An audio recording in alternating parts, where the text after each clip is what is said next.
Se você curtir esse vídeo, não esquece de deixar o like e se inscrever no canal para não perder os próximos. Relato 1.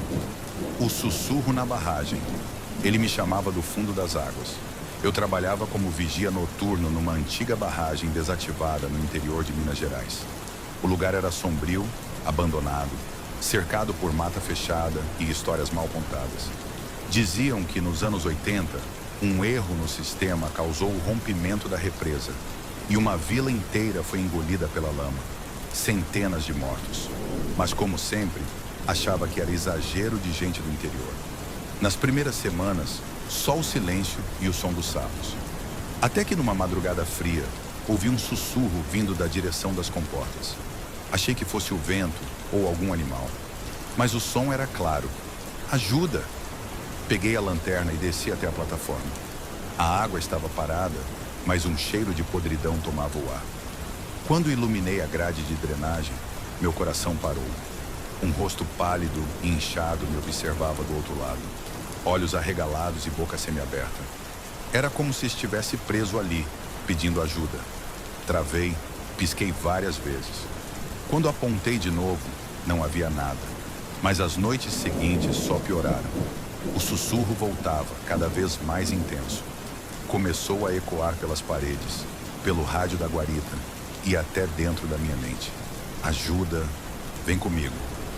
Na última noite em que trabalhei ali, acordei do nada, debruçado sobre a grade da comporta, como se tivesse sido puxado durante o sono. Atrás de mim, no vidro da guarita, uma frase escrita com vapor. Você é o próximo. Pedi demissão no mesmo dia. E até hoje, evito qualquer lugar que tenha água parada. Porque às vezes, acho que ainda ouço o sussurro, vindo de dentro do ralo do meu banheiro. Relato 2. O passageiro da Estrada Velha. Ele entrou no meu carro e nunca saiu. Dirijo por aplicativos há bastante tempo e vi de tudo nas madrugadas. Mas nada como aquela corrida numa estrada esquecida que corta a zona rural de São José dos Campos. Chovia forte quando aceitei a corrida. O nome do passageiro era apenas A, e o destino era um tal de Sítio dos Cravos. Cheguei no local de embarque e lá estava ele. Um homem alto, de terno, completamente encharcado, parado no acostamento, como se já estivesse esperando há horas. Entrou no carro sem dizer uma palavra. Só olhou para frente. Tentei puxar papo. Silêncio. Então ele disse: não pare. Por nada. A voz dele era rouca, arranhada, como se não falasse havia muito tempo. No caminho, a neblina ficou espessa e notei sombras se movendo nas árvores. Em certos momentos, parecia que algo corria ao nosso lado, mas quando virava a cabeça, só via escuridão. O passageiro começou a respirar fundo, como se estivesse ansioso. Quando o GPS caiu, virei para perguntar o caminho, mas ele não estava mais ali. O banco estava seco. Nenhum sinal de que alguém tinha estado ali. A única coisa que restava era um cheiro de terra molhada e lama. No banco traseiro, encontrei um jornal velho, datado de 1979, com uma manchete. Homem desaparece a caminho do Sítio dos Cravos. Corpo nunca foi encontrado. Voltei no dia seguinte com um amigo. O sítio estava ali, em ruínas, tomado pelo mato. Na entrada, uma cruz caída no chão trazia um nome parcialmente apagado, mas a letra A ainda era visível. Desde então, nunca mais dirijo à noite, porque às vezes ainda sinto um peso no banco de trás. Relato 3. A chuva vermelha. A cidade sumiu e deixou um aviso para mim. Mudei para uma cidadezinha do interior do Paraná, em busca de paz. Comprei uma casa antiga, nos arredores de uma floresta, isolada, perfeita para fugir do caos urbano. Os moradores locais me receberam bem, mas algo neles sempre me pareceu contido. Como se escondessem algo. Numa noite de céu limpo, o impossível aconteceu. Começou a chover sangue. Pensei ser alucinação, mas era real. Líquido espesso, escuro e um cheiro forte de ferro. Saí correndo para a rua, esperando ver vizinhos igualmente apavorados, mas as casas estavam de portas abertas e vazias. Dentro de casa, encontrei uma frase escrita no chão da sala, em sangue fresco. Você ficou. As luzes começaram a piscar. Senti passos no telhado. Um som de batidas no sótão me fez gelar. Subi com a lanterna tremendo na mão. Lá em cima, encontrei dezenas de fotos minhas. Dormindo com marcas no peito, como se alguém estivesse me vigiando havia dias. Debaixo de uma das fotos, havia um envelope com uma única palavra: escolhido. Fugi. Andei a noite toda até encontrar ajuda na cidade vizinha. Quando voltamos ao local, a cidade tinha desaparecido. Simplesmente sumido. Como se nunca tivesse existido. Até hoje ninguém acredita em mim. Mas quando chove, às vezes sinto o cheiro de ferro e ouço passos no telhado. Relato 4. O quarto sem porta. Meu irmão desapareceu atrás da parede. Quando meu irmão se mudou para um apartamento antigo no centro de Porto Alegre, achei estranho o preço tão baixo. Ele disse que o dono anterior desapareceu e o imóvel estava fechado havia anos. No primeiro dia que fui visitá-lo, notei uma parede larga no corredor. Ele explicou que ali havia uma porta selada com concreto. Segundo o zelador, era um quarto que ninguém mais podia abrir. Coisa da antiga moradora, ele disse, rindo nervosamente. Mas à noite, ouvíamos batidas na parede. Sempre à mesma hora, 3h33. E às vezes vinham acompanhadas de sussurros. Abre, me deixa sair. Com o tempo, meu irmão começou a mudar. Ficava horas olhando para a parede. Dizia que sonhava com uma criança presa, pedindo ajuda.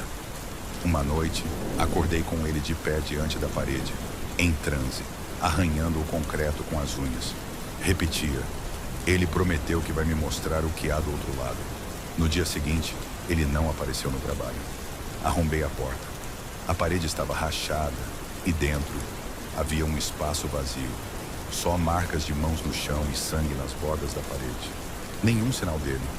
A polícia nunca encontrou nada. Mas dias depois recebi uma ligação sem identificador. Do outro lado, uma voz infantil sussurrou: agora eu tenho um irmão. Relato 5. O vizinho de baixo. Ele mora no andar vazio e me escuta à noite. Comprei um apartamento novinho em Florianópolis. Primeiro imóvel próprio. No primeiro dia, um bilhete estranho apareceu por debaixo da minha porta. Não bata o pé. Ele não gosta. Achei que fosse algum vizinho antissocial. Mas naquela noite, ouvi batidas. 3 toques secos, vindo do apartamento de baixo. Quando olhei pelo olho mágico, vi uma silhueta magra, parada, olhando para cima. No dia seguinte, fui reclamar com o síndico. Ele ficou pálido e disse: mas o andar de baixo está vazio, está lacrado. Fiquei obcecado. Pesquisei e descobri que o antigo morador sumiu. Quando conseguiram entrar no apartamento, encontraram marcas circulares no chão, como se alguém tivesse girado no mesmo ponto por dias.